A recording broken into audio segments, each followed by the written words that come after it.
రెండు కుండల సిద్ధాంతం ఉంటే కుండలు పగలగొట్టి ఇది తప్పని ఆ రోజే నినదించిన వ్యక్తి జగ్జీవన్ రామ్ గారు అని చెప్పి కూడా నేను మీకు తెలియజేస్తున్నా. అదే మరి ఇంకో పక్కన చూస్తే ఆయన కూడా ఒక సాధారణ కుటుంబంలో పుట్టాడు. అసాధారణమైన శక్తిగా తయారయ్యాడు.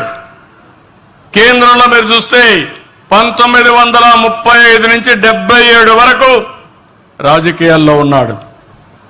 మొట్టమొదటిసారిగా కేంద్రంలో మంత్రి అయ్యాడు, ఉప ముఖ్యమంత్రి అయ్యాడు, రక్షణ మంత్రి అయ్యాడు. అనేక పదవులు చేపట్టి పదవులకు న్యాయం చేసిన వ్యక్తి బాబు జగ్జీవన్ రామ్ గారు అని చెప్పి కూడా నేను మీకు తెలియజేస్తున్నా. 30 ఏళ్లు కేంద్రంలో మంత్రిగా ఉన్నాడు. దగ్గర 40 సంవత్సరాలు, 36 నుంచి 86 వరకు 50 సంవత్సరాలు ఎంపీగా ఉన్నాడు. ఇది అరుదైన అనుభవం. ఒక వ్యక్తికి ప్రత్యేకమైన లక్షణాలుంటే తప్ప ఇది సాధ్యం కాదని చెప్పి కూడా నేను మీకు తెలియజేస్తున్నా. ఇలాంటి కార్యక్రమాలు చేసి ఈ రోజే నేను హాస్టల్కి వెళ్ళాను, పిల్లలను చూశాను. 98% ఎస్సీ ఎస్టీ పిల్లలే ఉన్నారు, ఎస్సీ పిల్లలే ఉన్నారు. ఆ పిల్లలు చూస్తే నాకు అనిపించింది మట్టిలో మాణిక్యాలు. ఆ పిల్లలు వాళ్ళ చదివిస్తే ప్రపంచాన్ని శాసించే శక్తి ఉంది. వాళ్ళతో నేను ఇంటరాక్ట్ అయ్యాను. నాకు చాలా ఆనందం కలిగింది. ఈ విధంగా ఈ రోజుట్లో అందరికంటే మిన్నగా ఆలోచిస్తున్నారు, కానీ వాళ్ళకు డబ్బులు లేదు, కానీ ఆలోచనలో మాత్రం ఎవరికంటే ఆ పిల్లలు తక్కువ కాదని మరొకసారి మీ అందరికీ విజ్ఞప్తి చేస్తున్నా.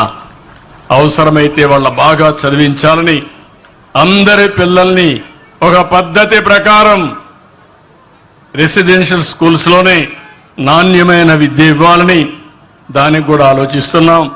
అనేక కార్యక్రమాలు ఎస్సీల కోసం చేశాం. ఈరోజు రెసిడెన్షియల్ స్కూల్స్ ఉన్నాయంటే ఆ రోజు ఎన్టీ రామారావు గారు ప్రారంభించింది ఆ స్కూల్స్ అన్ని.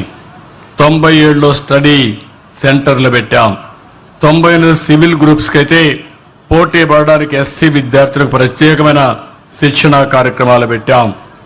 ఈరోజు నేను ఒకటే ఆలోచించాను, ముందు గ్రామం కంటే ఎస్సీ కాలనీలో సిమెంట్ రోడ్లు వేయాలని, ఇండ్లు కట్టాలని, తద్వారా ఎస్సీల్లో కూడా ఒక ఆలోచన విధానం మారుతుంది. రెండవది ఎస్సీల్లో కూడా ఒక నమ్మకం వస్తుందనే ఉద్దేశంతో ఈ కార్యక్రమాలు చేశాం.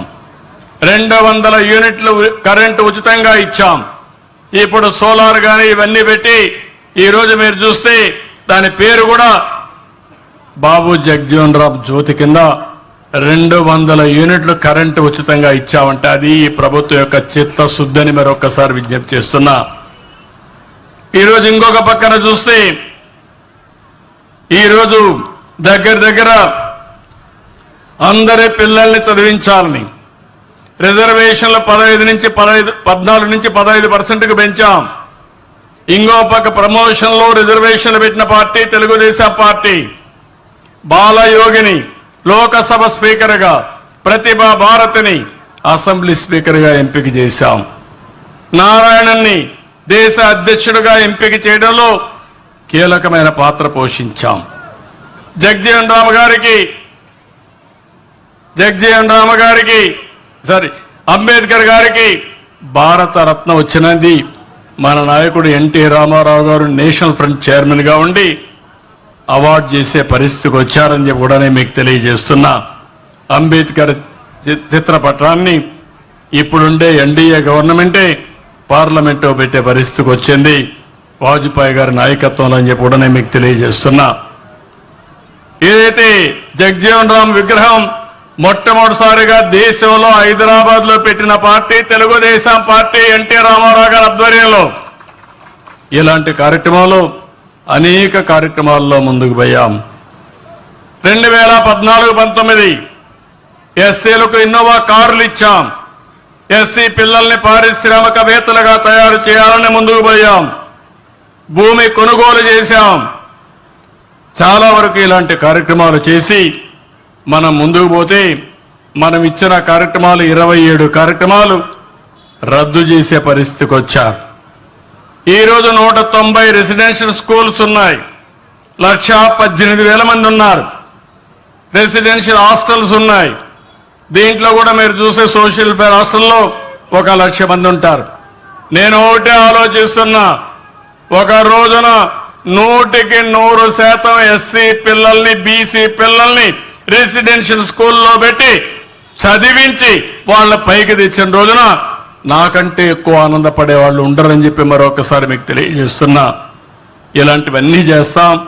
వాళ్ళందరినీ ఐఐటి పంపించాలని, జేఈ చేయాలని ఇలాంటి కార్యక్రమాలకు ప్రత్యేకమైనటువంటి ఇది ఇచ్చాం.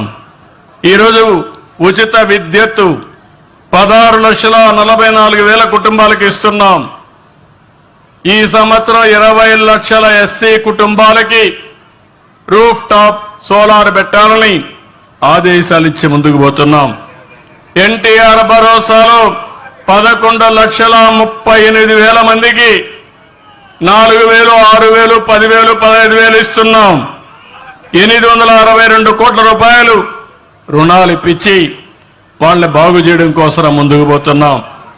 ఇంకో పక్క 1,56,000 కుటుంబాలకి హౌసింగ్ లో మేలు జరిగేట్టుగా అదనంగా